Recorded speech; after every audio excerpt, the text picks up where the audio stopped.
அந்த சம்பவத்துல இருந்த பெண் வந்து ஒரு வீடியோ போட்டிருக்காங்க. இது திமுகவின் சதி அப்படின்னு போட்டிருக்காங்க. இங்கதான் நம்ம பேச வேண்டிய சூழல் வருது. இதுல என்ன திமுகவோட சதி? ஆமா, அந்த பெண்ணுக்கு பதவி தரேன் அப்படின்னு சொல்லி, கட்சியில பதவி தரேன்னு சொல்லி தன்னுடைய ஆசைக்காக எனக்கு சொல்லியிருக்காரு. ஒருத்தருக்கு மத நம்பிக்கை இருந்தாதான் இன்னொருத்தருடைய மத நம்பிக்கையை புரிந்து கொள்ள முடியும் அப்படின்னு சொல்றாரு. அப்ப மோடிஜி அவர்களுக்கு நல்ல மத நம்பிக்கை இருக்கு. ஆமா, அவர் இந்து மதம் ரொம்ப அதிகமா இருக்கு. அதனாலதான் இங்க இருக்கக்கூடிய முஸ்லீம்கள் எல்லாரையும் நல்லா பாத்துக்கிறாரு. குஜராத்ல எல்லாம் கோத்ராலாம் அப்படி பார்த்து அரவணைச்சுக்கிட்டாரு. அப்படி அப்புறம் அமித்ஷாவோட சொல்லவே வேணாம். NRCCA எல்லாம் அவர் அரவணைச்ச விதத்தை பார்க்கும்போது மெச்சுக்கணும். அப்புறம் நிதிஷ்குமார் இருக்காரு, அவருக்கெல்லாம் மத நம்பிக்கை ஆகா, கடைசியில ஹிஜாபை தூக்கி பார்த்து சூப்பரா பண்றாங்க. மத நம்பிக்கை இவங்களுக்குலாம் இருக்கு. விஜய் அவர்களும் வந்துருவாரு. செங்கோட்டையன் அவர்களே அவர் வாயால சொல்லியிருக்காரு, விஜய் அவர்கள் புனிதமான ஊழலற்ற நேர்மையான ஆட்சியை தருவார் அப்படின்னு. அப்போ நீங்கள் தான் முதல் ஜெயிலுக்கு போகணும். கூட இருக்கிறத காலி பண்ணணும். சார் நீங்கள் ஏற்கனவே ஊழல் பண்ணிட்டு வந்திருக்கீங்க, கொஞ்சம் ஜெயிலுக்கு போயிட்டு வாங்க அப்படின்னு அனுப்பிச்சு விட்றோம். அண்ணே என்ன அப்ப இதெல்லாம் பொய்யா? எனக்கு தெரிஞ்சு எடப்பாடி பழனிசாமி அவர்கள் ஒருவேளை ஆட்சிக்கு வந்தார் அப்படின்னா முதல்ல அதான் அந்த வழக்கை மறுபடியும் ரீஓபன் பண்ணுவாருன்னு தான் நினைக்கிறேன். எனக்கு தெரிஞ்சு முத எதிரி திமுக இல்ல, முதல் செங்கோட்டையன் இவர்தான். சரி, நம்ம நியாயமா கேட்போம். 2023 கட்சி ஆரம்பிச்சுங்க, 2024 ஒரு தேர்தல் இருந்துச்சு, நாடாளுமன்ற தேர்தல். அப்ப களத்துல எதிரி அவங்க தான். களத்துல இருந்தது யாரு? அப்ப எதிர்க்க வேண்டியதானே? அப்பயும் ஒதுங்கி போறீங்க, இப்பயும் ஒதுங்கி போறீங்க அப்படின்னா நீங்க ஏதோ எல்லாம் ஒண்ணுதானே, சங்கிதானே நீங்க எல்லாருமே, சங்கிதானே நீங்க எல்லாரும், அப்படிதானே கேட்க தோணுது. இன்னைக்கு நடந்த அந்த கிறிஸ்துமஸ் விழாலாம் எப்படின்னா, இவருடைய மதம் இவ்வளவு முக்கியத்துவம் இருக்கு, சூப்பர், நாங்க வாழ்த்துறோம், வரவேற்கிறோம், நல்லதுதான் பண்ணுங்க. ஆனா அதே நேரத்துல தமிழ்நாட்டுக்கு மதத்தின் மீது ஒரு பெரிய ஆபத்து வருது இல்ல, மதத்தை மையமா வச்சு ஒரு கலவரத்தை ஏற்படுத்துறாங்கல்ல, ஒரு படம் ரிலீஸ் ஆகுது இல்ல, அப்ப அதெல்லாம் நீங்க குரல் கொடுக்கணும்ல. ஏன் குரல் கொடுக்க மாட்டீங்க? ஒரு கதை ஜோசப் படத்துக்கு இப்போ குரல் கொடுக்க சொல்றீங்களே, சம்பவத்துக்கே ஒரு குரல் கொடுக்கல வரைக்கும். குரல் கொடுக்கல, கொடுப்பீங்களா? கொடுக்க மாட்டீங்க. அடுத்ததா இன்னொரு ஒரு கதை சொல்றாரு. ஒருத்தருக்கு மத நம்பிக்கை இருந்தாதான் இன்னொருத்தருடைய மத நம்பிக்கையை புரிந்து கொள்ள முடியும் அப்படின்னு சொல்றாரு. அப்ப மோடிஜி அவர்களுக்கு நல்ல மத நம்பிக்கை இருக்கு. ஆமா, அவர் இந்து மதம் ரொம்ப அதிகமா இருக்கு. அதனாலதான் இங்க இருக்கக்கூடிய முஸ்லீம்கள் எல்லாரையும் நல்லா பாத்துக்கிறாரு. குஜராத்ல எல்லாம் கோத்ராலாம் அப்படி பார்த்து அரவணைச்சுக்கிட்டாரு. அப்படி அப்புறம் அமித்ஷாவோட சொல்லவே வேணாம். NRCCA எல்லாம் அவர் அரவணைச்ச விதத்தை பார்க்கும்போது மெச்சுக்கணும். அப்புறம் நிதிஷ்குமார் இருக்காரு, அவருக்கெல்லாம் மத நம்பிக்கை ஆகா, கடைசியில ஹிஜாபை தூக்கி பார்த்து சூப்பரா பண்றாங்க. மத நம்பிக்கை இவங்களுக்குலாம் இருக்கு. அதாவது விஜயோட அதிகமா இருக்கு. இவங்க அடுத்த மதத்தை உணர்றாங்க. விஜய் அவர்களும் வந்துருவாரு. அதனாலதான் இப்ப வரைக்கும் திருப்பரங்குன்றத்தெல்லாம் பேசல அவரு. இப்ப இது அப்படியே உல்டாவா வரும். உங்களுக்கு முதல்ல மத நம்பிக்கை இருக்கு, இன்னொரு மதத்தை உணர்றீங்க, நீங்க மதிக்கிறீங்களா? பீஸ்ட், வேலாயுதம், துப்பாக்கி படத்துல நீங்க என்ன வேலை பார்த்தீங்க? அசிங்கமா இல்ல சொல்றதுக்கு. அதனுடைய தொழில்லாம் நீங்க இன்னொரு மதத்தை கேவலப்படுத்துவீங்களா? இன்னொரு மதத்தை இந்த மதத்தை சேர்ந்தவன் எல்லாம் துப்பாக்கி எடுத்துட்டு இந்திய நாட்டை சீர்குலைக்க வரான், அமைதியை கெடுக்கிறான், அவனாலே தீவிரவாதி தான் அப்படின்னு நீங்க சொல்லுவீங்களா? அன்றைக்கு அவர் நினைச்சிருக்க மாட்டாரோ தானும் அரசியலுக்கு ஒரு காலத்துல வருவேன், அவருக்கு நினைச்சிருக்க மாட்டாரா? இன்னைக்கு உதயநிதி அரசியல் ரீதியா விமர்சனம் பண்ணல, நீங்க சினிமால அன்னைக்கு அப்படி பண்ணீங்கன்னு தானே விமர்சனம் பண்ணீங்க. அப்போ உங்களுக்கும் அதே விமர்சனம் தான் வரும். அப்ப அப்படிதான் நம்மளும் பேச வேண்டியிருக்கு. நீங்க சினிமாவுக்கு வர அப்படின்னா நீங்க இல்ல இதன் மூலமா அவருக்கு வந்து அரசியலுக்கு போவதற்கான திட்டமிடல் இல்லைன்னு எடுத்துக்கலாமா? இல்ல ஏற்கனவே ராகுல் காந்தி அவர்கள்கிட்ட இளைஞரணி பதவி கேட்டு போய் சந்திச்சாரு, கோயம்புத்தூருக்கு மோடி அவர்கள் வரும்போது போய் சந்திச்சாரு. அதை வச்சுட்டு இவருக்கு ஆர்வம் இருந்திருக்கு பல நாட்களான்னு எடுத்துக்கணுமா? இல்ல ஆர்வம் இல்லாதனாலதான் சினிமால என்ன ரோல் கொடுத்தாலும் நடிச்சாரு. படம் ரிலீஸ் ஆகணும்ன்ற அழுத்தம், அந்ததுக்காக எந்த வீட்டு வாசல்ல போய் வேணாலும் நிப்பாரு அவரு. அப்ப அது தனி மேட்டர். அது இப்ப நீங்க ஆமா இப்ப நீங்க சரி, இப்ப நீங்க இந்த விஷயத்துக்கே வருவோம். அரசியலுக்கு வரேன்னு சொல்லிட்டீங்கல்ல, வந்ததுக்கு அப்புறம் தானே அந்த கோட்டுன்னு ஒரு படம் ரிலீஸ் ஆச்சு. அதுல கூட கடைசி படத்துல கூட நீங்க வந்து என்ன பண்ணீங்க, ஒரு பாட்டுக்கு ஒரு பொண்ணு 100 ஆம்பளைக்கு நடுவில் நிக்க வச்சு ஆட வச்சு டபுள் ஆக்டர் பண்ணிருப்பாரு. இன்னொரு கேரக்டர் வந்து அப்படிதானே பண்ணுச்சு. இப்ப அதை கூட நீங்க தப்புன்னு சொல்லிருக்கீங்க. பெண்களுக்கு பாதுகாப்பு இல்லைன்னும் போது அந்த பாட்டுல ஒரு பொண்ணை காட்சி பொருளா வச்சுதானே நடிச்சிருக்கீங்க. அந்த பெண் ஒரு காட்சி பொருள், நம்ம எல்லாரும் சுத்தி இருந்த ஆண்கள் எல்லாரும் ரசிக்கலாம். மஞ்சள் ஈரோட்ல போய் மஞ்சள்னு பேசும்போது இவங்க எல்லாம் அதை கட் பண்ணி ஒட்டி சோசியல் மீடியால தெரிவிக்க விடுறாங்க. அப்ப என்ன புரிதல் உங்களுக்கு எல்லாம் சமூகத்தின் மீது இருக்குன்னு தான் நம்ம திரும்ப கேட்போம். அவருக்கான பதிலடி அதே மேடையிலேயே ஆற்காடு நவாப் அவர்கள் கொடுக்குறாரு. சரி, அப்ப இப்ப அப்படியே பெரியாருக்கு வருவோம். பெரியாருக்கு மத நம்பிக்கையே கிடையாது. ஆனா மற்ற மதத்தை உணர்வுகளை புரிஞ்சுக்கூடியவர், மதிக்கக்கூடியவர். பெரியாருக்கு மத நம்பிக்கையே கிடையாது. ஆனா மற்ற மதங்கள் எல்லாத்தையுமே அவர் வந்து மதிக்கக்கூடியவர். நான் அதுக்கு ஒரு 3 இன்சிடென்ட் மட்டும் சொல்றேன். வடலூர் சத்திய ஞான சபைக்கு பெரியார் ஒரு தடவை போறாரு. அப்போ ஒரு கட்டம் வரைக்கும் வந்தவர் ஜோதி எரிந்து கொண்டிருக்குது. அதை பார்த்துட்டு உள்ள நுழையாம அப்படியே நின்றுறாரு. எல்லாரும் வாங்க போலாம், ஒன்றும் பிரச்சனை இல்லை, வாங்க வாங்க அப்படிங்கிறாரு. ஆனா அங்க ஒரு போர்டு எழுதியிருக்கு, கொலை புலை தவிர்த்தவர்கள் மட்டுமே உள்ளே வரவும். அப்படின்னா நான்வெஜ் சாப்பிடாதவர்கள் மட்டுமே. அப்ப பெரியார் என்ன சொல்றாருன்னா, நான் எல்லா வகையான நான்வெஜ் சாப்பிடுவேன், ஆனால் நான் வரல அப்படின்னு தவிர்த்துறாரு. ஏன் தவிர்க்கிறாரு? அந்த இதை மதிக்கிறாரு. அடுத்து இன்னொன்னு வருவோம். சைவ பழமான திருவிக்காவுடன் பெரியாரின் நட்பு உருக்கமானது. நான் செத்தால் அழுவதற்கு என நீங்கள் தான் இருக்கிறீர்கள் என இறப்புக்கு சில நாட்கள் முன் பெரியாரிடம் சொன்னவர் திருவிக்கா. அப்புறமா திருவிக்கா இறந்துடுறாரு. அப்ப பெரியார் தன்னுடைய தொண்டர்களோட மயானத்துக்கு போறாரு. திராவிட கழகத்தினர் திருவிக்காவுக்கு கொல்லி வைக்கிறதுக்காக காத்துக்கிட்டு இருக்காங்க. அப்ப அந்த நேரத்துல என்ன நடக்குதுன்னா, தமிழ் அறிஞர்களான ஆசே ஞான சம்பந்தனும் மு வரதராசனும் வந்து திருவிக்கா அவர்கள் வந்து இவருக்கு நாங்க தான் கொல்லி வைப்போம் அப்படிங்கிறாங்க. அப்ப இவர் என்ன செய்யறாருன்னா, சரி தொண்டர்கள்லாம் வெளியில வந்துருங்க, கொல்லி வைக்கட்டும் அப்படின்றாரு. அதே மாதிரி இன்னொன்று ஒரு முக்கியமான விஷயம், குன்றக்குடி அடிகளார் அவரை வந்து பெரியார் பார்க்க போகும்போது அவர் என்ன செய்யறாருன்னா, நெத்தியில வந்து வச்சு விட்டுறாரு. வச்சு விட்டு இவரும் வாங்கிட்டு வந்துடுறாரு. அப்போ ஒரு 2-3 நாள், அப்போ கொஞ்ச நாள் கழிச்சு அந்த தொண்டர் கேட்கிறாரு, ஏங்க நீங்க வந்து மதத்துக்கு எதிரானவர் தானே, மத மனிதனை மிருகமாக்கும்லாம் சொல்றீங்க, நாங்க பட்டையை வச்சோன்னு நீங்க வாங்கிட்டு வரீங்க அப்படின்னு. நான் எடுத்து வைக்கல, அவர் எடுத்து என்னமே வைக்கிறாரு. அவர் வைக்கும்போது நான் முகத்தை சுழிச்சுக்கிட்டாலோ இல்லை திருப்பிக்கிட்டாலோ அது அவரை அவமானப்படுத்துற மாதிரி, அது அவருடைய நம்பிக்கை. நான் அவரை எப்படி மாத்தணுங்கிறலாம் அப்புறம், இப்ப நான் அவரை கொச்சப்படுத்த முடியாது, அதனால நான் அதை மதிக்கிறேன் அப்படிங்கிறாரு. இப்ப பெரியாருக்கு கடவுள் நம்பிக்கை இல்லை, மற்ற மதத்தை வந்து மதிக்கிறார்ல, இந்த ஆச்சரிய குறிக்க யார் போய் சொல்லுவா? கொள்கை தலைவரை பத்தி எதுவுமே தெரியாத ஒரு ஆச்சரியக்குறி. நம்ம தற்குறின்னு சொல்லக்கூடாது, அதனால ஆச்சரியக்குறி சொல்றோம். இதுதான் ஃபேக்ட். நாமக்கல் கிழக்கு மாவட்ட செயலாளர் செந்தில்நாதன் அவர் வந்து இப்போ தாவைக்கால் வந்து நீக்கிறதா ஒரு அறிவிப்பு வெளியாகிருக்கு. அந்த அறிவிப்பை யார் கொடுத்தாங்கன்னு தெரியல, ஆனால் எல்லா செய்தி சேனல்லையும் வருது, அறிக்கை இல்லாமலே வெளியிடுறாங்க.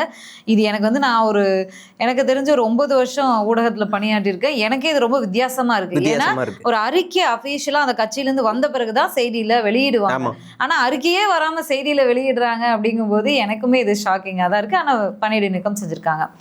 அந்த சம்மந்தப்பட்ட பெண்ணை வந்து இன்னும் கட்சியிலிருந்து நீக்கலை. அப்படிங்கும்போது அவங்க பொறுப்புல எதுவும் இருக்கிற மாவட்ட செயலாளருமே நீக்கினாங்களான்னு தெரியாது, செய்தியில வந்திருக்கு, அவ்வளவுதான். இந்த சம்பவம் ஃபுல்லா வைரல் ஆயிருக்கு. இது ஒரு கொடுமை என்னன்னா, சரி இப்போ இது தனிப்பட்ட கட்சியில் இருக்காங்கன்றதுக்காக தனிப்பட்ட விஷயங்கள் எல்லாம் பேசக்கூடாதுன்னு தான் நான் நினைச்சேன். அதனாலதான் நேற்று முழுக்க பேசல. ஆனா இன்னைக்கு அந்த சம்பவத்துல இருந்த பெண் வந்து ஒரு வீடியோ போட்டிருக்காங்க, இது திமுகவின் சதி அப்படின்னு போட்டிருக்காங்க.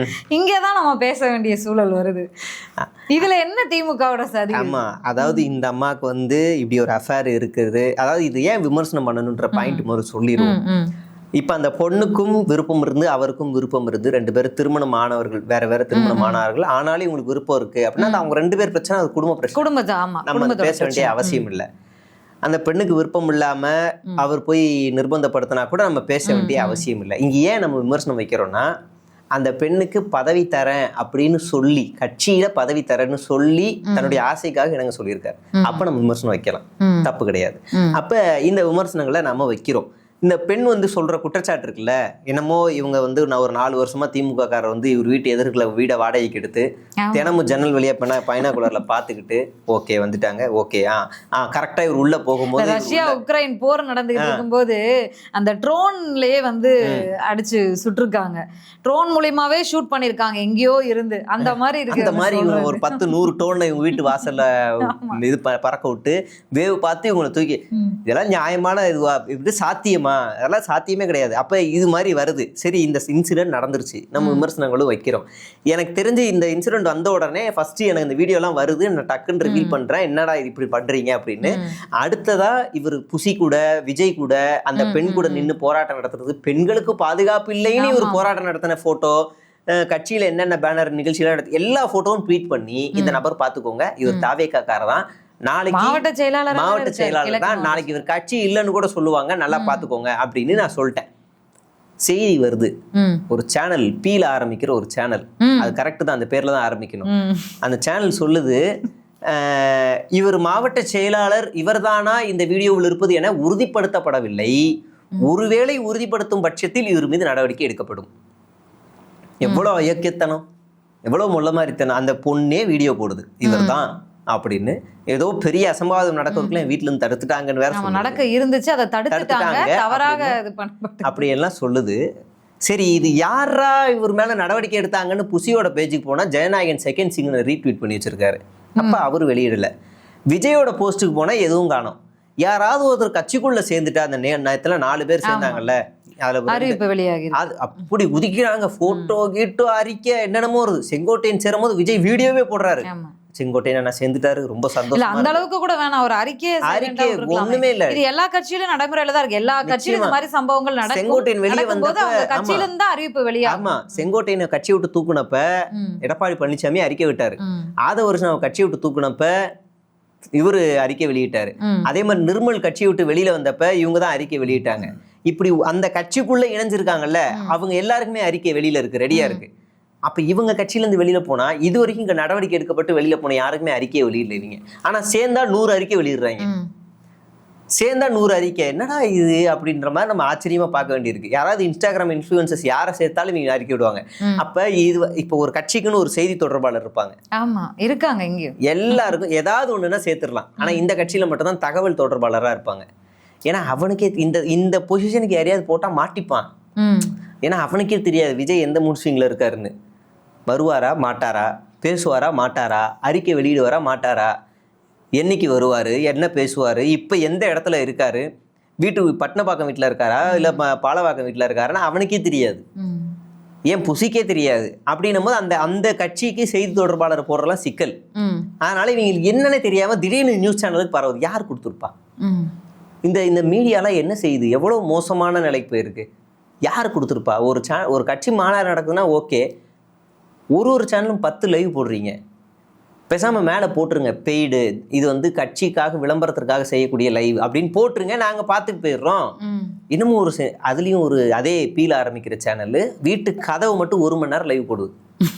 வீட்டு கதவை இப்ப இவன் எதுக்கு? அது ரொம்ப தெளிவா நம்ம சிரிக்கிறோம். அன்னைக்கு டேல போட்டாலும் பரவாயில்ல, நான் இந்த ஈரோட நிகழ்ச்சிக்கெல்லாம் முன்னத்த நாள் மார்னிங்ல இருந்தே லைவ்ல தான் இருக்கு.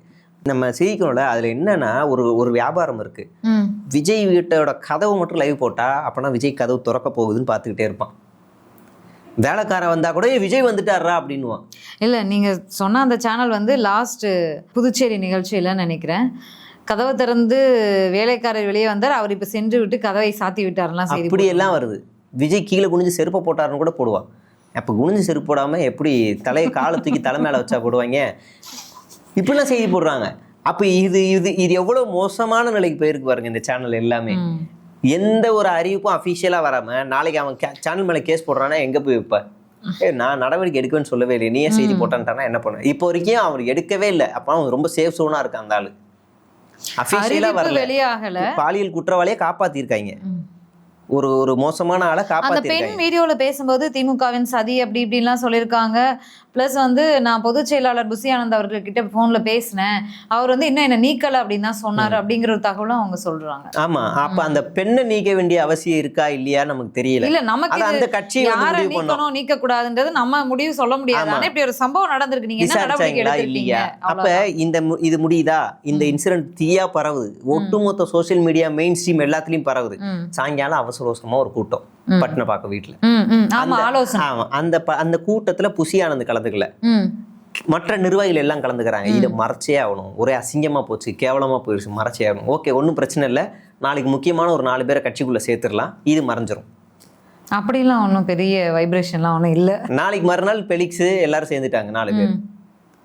இல்ல, அது ஒண்ணும் பெருசா ஒண்ணும் அது கிரியேட் பூஸ்ட் ஆகல. அதனால இதை மறைக்கிறதுக்காகவே திட்டமிட்டு அந்த கூட்டம் போட்டு அவசரமா கூட்டம் போட்டு மறுநாள் 4 பேரை கட்சிக்குள்ள சேர்த்து அந்த விஷயத்த மறைக்கிறாங்க. பக்காவா வேலை பார்த்து இந்த வேலையை பண்றானுங்க. உடனே இவனுங்க கொண்டு வராங்க திமுக ஒழுங்கா, திமுக மாவட்ட செயலாளர், அதிமுக மாவட்ட செயலாளர் பண்ண. எப்பா நீ எது கட்சி ஆரம்பிச்ச? நான் மாற்று, நான் புனிதமானவன், இதுக்கு தான் ஆரம்பிச்சேன். அப்ப நீயும் அதே தான் பண்ணனா, நீ மாற்று இல்ல ராஜா, நீயும் அப்படித்தான். செங்கோட்டையன் அவர்களே அவர் வாயால சொல்லியிருக்காரு, விஜய் அவர்கள் புனிதமான ஊழலற்ற நேர்மையான ஆட்சியை தருவார் அப்படின்னு. அப்ப நீங்க தான் முதல் ஜெயிலுக்கு போகணும், கூட இருக்கிறத காலி பண்ணணும். சார் நீங்க ஏற்கனவே ஊழல் பண்ணிட்டு வந்திருக்கீங்க, கொஞ்சம் ஜெயிலுக்கு போயிட்டு வாங்க அப்படின்னு அனுப்பிச்சு விடணும். எனக்கு தெரிஞ்சு எடப்பாடி பழனிசாமி அவர்கள் ஒருவேளை ஆட்சிக்கு வந்தார் அப்படின்னா முதல்ல அதான் அந்த வழக்கை மறுபடியும் ரீஓபன் பண்ணுவாருன்னு நினைக்கிறேன். எனக்கு தெரிஞ்ச முத எதிரி திமுக இல்ல, அப்படிதான் இருக்கும். ஆனா இந்த லாபி தான் இவங்க வந்து திட்டமிட்டு பண்ணிக்கிட்டு இருக்கிறாங்க. தெரிஞ்ச அடுத்து இதோட ஜனநாயகன் தான் சார் வந்து ஜனநாயகன் முடிச்சு ரிலீஸ்க்கு அப்புறம் தான் சேலம் 30ஆம் தேதி சேலம். ஆமா இப்ப கேட்டிருந்தாங்க, பட் அவங்களே போஸ்ட்மார்ட் பண்ணிருக்காங்க. அந்த ஜனநாயகம் movie ticket, audio launch ticket கூட ஒவ்வொரு டிக்கெட்டும் 2800, 4000 சில்லற, 8000. அதாவது மூவி டிக்கெட்டே 120 ரூபா 150 ரூபா தான். அதே அளவு பாட்டு தான் 40,000 வரைக்கும் வித்திருக்காங்கன்னு நினைக்கிறேன் ஃபர்ஸ்ட் ஷோக்கு. ஆமா அதே பாட்டு தான் அதுலயும் வரும், அதே மூஞ்சி தான் இதுலயும் வரும், எல்லாமே இதுல தான் வரும். பாப்கார்ன் எல்லாம் சேர்த்தா கூட அவ்வளவு காசு வராது, 1000 ரூபாய் முடிஞ்சிடும். இல்ல இங்க வித்தா நீங்க எல்லாம் திட்டுவீங்கல்ல, ஆமா அரசியலுக்கு வரேன் வெளியூர்ல போய் வியாபாரம் சாப்பிடுறேன்னு சொல்லிட்டு தான் அவர் அங்க போயிட்டாரு. உள்ளூர்ல விலை போகாதா ஒரு பழமொழி சொல்லுவாங்க. இல்ல விலை போகும், கடைசி படம்ன்றதுனால எப்படியாவது வித்துருவாங்க. ஆனா நீங்க எல்லாம் பேசியே காசு பணம்ங்கிற மாதிரி ஒரு டைலாக். ஏன் சொந்த படத்து கடைசி படம் என் ரசிகர்களுக்கு கொடுக்குறேன், கொடுங்க. அட்லீஸ்ட் இந்த நிகழ்ச்சியாவது ஃப்ரீயா கொடுத்துருக்கலாம்ல, ஏன் இப்படி பண்றீங்க? அப்போ இல்ல பிசினஸ் வேற அது வேற. அப்ப நீ ரெட் ஜெயின்ட்ட பேசவே கூடாது தலைவா. இப்ப நீ ரெட் ஜெயின்ட்ல தொடவே கூடாது, சன் பிக்சர்ஸ் தொடவே கூடாது. நீ எனக்கு தெரிஞ்ச அந்த சகோதரர்னு சொன்னார்ல, அது ஏதோ ஒரு நண்பரை தான் அவர் நினைச்சு அவர் கண் கலங்கி அந்த சகோதரர் கதையை சொல்லியிருக்காரு. எது ஜோசஃபா? ஆமா மேபி இருக்கலாம். ஜோசப் இவர்தான். அந்த நண்பர் வந்து இன்னொரு என்ன சொல்றது பிரபலமான ஒரு நபர் இருக்கலாம். ஒரு காலத்துல இவருக்கு கை கொடுத்த நபர், இவர் சொல்லி வந்த நபர். இப்பயுமே வந்து யார் சொல்றீங்க? யாரையோ அவங்களுக்கு புரியும், விடுங்க. உதயநிதியா இல்ல நான் யாரையும் இல்ல யாருன்னு சொல்லுங்க. எனக்கு தெரிஞ்சு இப்பயுமே டிஎம்கே வந்து விஜய்க்கு நேரடியா எந்த தாக்குதலும் பண்ணல. அவங்கள சிபிஐல கோத்து விட்டது பாஜகவும் அதிமுகவும். திமுக வந்து விஜய்னு பேரை சொல்லி கூட விமர்சிச்சா ஆக்சுவலா அவங்க ஆல்ரெடி ஃபாலோ பண்ணிட்டு இருக்கக்கூடிய அதே விஷயம் தான். பேரை சொல்லி யாரையும் வளர்த்து விட விரும்பல. பர்மிஷன் கேட்டா மறுநாள் கொடுத்துறாங்க. இவங்க கேக்குறது முன்னத்த நாள் கேக்குறாங்க, அடுத்த நாள் கொடுத்துறாங்க. இது ஆளுங்கட்சிக்கே கிடையாது. இப்படி அரசியல் பண்ணுவாங்க, குடுக்கலன்னு இவங்க விளம்பரம் தருவாங்கன்னு சொல்லி தான் மறுநாளே கொடுத்துறாங்க அப்படின்னு விட்டுறேன் போய் அப்படின்றாங்க. இன்னொன்னு இந்த கரூர் சம்பவத்துல நியாயமா விஜய் அரெஸ்டே பண்ணிருக்கணும். ஆமா அரெஸ்டே பண்ணிருந்தா வாழ்க்கையே முடிஞ்சிருக்கும். நடிகரையே ஒரு புஷ்பா பட நடிகரையே வந்து ஒரு உயிர் போனதுக்கு அரெஸ்டே பண்ணிருக்கணும். 4 பேர் நினைக்கிறேன் அரெஸ்ட் பண்ணாங்க. ஆனா விடுங்க பாத்துக்கலாம் விடுங்கன்னு விட்டாங்கல்ல. இதனாலதான் இன்னைக்கு வாய் இவ்வளவு பேசுது. நீ அரெஸ்ட் பண்ணி தூக்கி வச்சிருந்தாங்கன்னா முத தடவை ஃபேன் இல்லாம ஒரு இடத்துல தூங்கும் போது தான் விஜய்க்கு தெரிஞ்சிருக்கும், ஓ இதுதான் கஷ்டமா அப்படின்னு. இதுதான் கஷ்டமா, இதுதான் வேர்வையா. சிபிஐ என்ன நடவடிக்கை எடுக்குதுன்னு பாப்பேன். ஏன்னா சிபிஐ இன்னும் விசாரணையில தான் அது தேவைப்படும் போது எடுக்கும். விஜய் சம்பவம் நடந்து முடிஞ்சு எவ்வளவு நாள் ஆகுது? ஒரு வார்த்தை கூட பாஜக வாயில வரல. வழக்கு சிபிஐ போனதுக்கு அப்புறத்துல இருந்து ஒரு வார்த்தை போறதுக்கு முன்னாடியே வழக்கு விசாரணை ஆரம்பிக்கிறதுக்கு முன்னாடியே சதின்னு சொல்லிட்டாங்களே அவங்க தான். ஆமா வரல. பாஜகவுன்னு எதுவுமே வரல. கேட்டா அவர் புதுசா சொல்லிட்டாரு, சம்பந்தமே இல்லாதவங்க, ஃபீல்டுலேயே இல்லாதவங்க. சரி நம்ம நியாயமா கேட்போம். 2023 கட்சி ஆரம்பிச்சிங்க, 2024 ஒரு தேர்தல் இருந்துச்சு, நாடாளுமன்ற தேர்தல். அப்ப களத்துல இருந்தது யாரு? அப்ப எதிர்க்க வேண்டியதானே. அப்பயும் ஒதுங்கி போறீங்க, இப்பயும் ஒதுங்கி போறீங்க அப்படின்னா நீங்க ஏதோ எல்லாம் ஒண்ணுதானே, சங்கிதானே நீங்க எல்லாருமே, சங்கிதானே நீங்க எல்லாரும், அப்படிதானே கேட்க தோணுது. அதனால இது யார கேக்குறீங்க? விஜய் தான் சொல்றேன். விஜய் டைரக்டா சங்கிதானே அப்படின்னு கேக்குறேன். ஏன்னா எதுக்குமே வாய் திறக்கல. பட்டியல் போட்டு 10 விஷயத்த சொல்லலாம். கரூருக்கு அப்புறமா பாஜகவை பார்த்து வாய் திறக்காத 10 விஷயங்களை சொல்லலாம். திருப்பரங்குன்றம், மெட்ரோ ரயில் திட்டம், எஸ்ஐஆர்ல கிட்டத்தட்ட 1 கோடி பேரு. இன்னும் அது இன்க்ரீஸ் ஆக தான் வாய்ப்பு இருக்கு. அப்படி இருக்கும்போது ஏன்னா நமக்கு டிக்ரீஸ் ஆகல. இப்பயும் பேசல, எதுவுமே பேசல, ஒரு அறிக்கை கூட கொடுக்கல. இன்னும் கூட இப்ப இந்த இதுக்கு கூட சொல்லலாம், நவோதியா 100 நாள் வேலை திட்டம் எவ்வளவு சொல்லலாம். காந்திஜி அங்க நின்னுட்டே இருக்காரு, அதை பார்த்து கூட அவருக்கு அதை பேச மனசு வரல. எல்லாமே கூஜா அடிக்கிற வேலை தானே. அட்லீஸ்ட் ஒரு பேருக்காக சொல்லி இருக்கலாம்ல, எதுவுமே சொல்லல. அப்ப விஜய் இதே மாதிரி போனாருன்னா நம்ம ஈஸியா அவரை பாயிண்ட் அவுட் பண்ணி தம்பி நீ சங்கீதான் இறங்கு, நீ தேர்தலாம் நின்று கிழிச்சது போதும், போய் படத்துக்கு நடி அனுப்பிச்சு விட்டுறலாம் போதும். இல்ல நம்ம அனுப்பி விடணுமா இல்ல அவரே போயிடுறாரா அவரே போயிடுவாரு, தெரியல அவரே நமக்கு. ரெண்டுமே நடக்கும். நம்ம அனுப்புவோம், ஓகே நீங்க இவ்வளவு பாசமா அனுப்புறதுனால நான் திரும்ப படத்துக்கே போயிடுறேன், உங்க திரும்ப அன்பு தான் வேணும் எனக்கு அப்படின்னு திரும்ப போயிடுவாரு. படத்துக்கே போயிடுவாரு. அரசியலுக்கு வந்ததுனால உங்க அன்பை எல்லாம் நான் இழந்துட்டேன், அதனால எனக்கு உங்க அன்பு தான் வேணும்னு திரும்ப போயிடுவாரு. சரி, நன்றி தோழர், நிறைய விஷயங்கள் பேசியிருக்கோம். மீண்டும் மக்கள் கமெண்ட்ஸ்ல வந்து ஒருத்தர் 2 பேர் கேட்டிருந்தாங்க, பெரும் ஆதரவு இருந்தா கூட நீங்க 2 பேரும் ஏன் விஜயவே பேசிக்கிட்டு இருக்கீங்க அப்படின்னு சொல்லி. நாங்க 2 பேரும் பேசினதே இதுதான் முதல் வீடியோ அப்படின்னு நானும் கமெண்ட் போட்டேன். இருந்தாலும் நம்ம நேயர் விருப்பத்துக்காக அடுத்த முறை வேற யாரையும் சேர்த்து பேசுவோம். நிச்சயமா அடுத்த வீடியோல சந்திக்கலாம். நன்றி.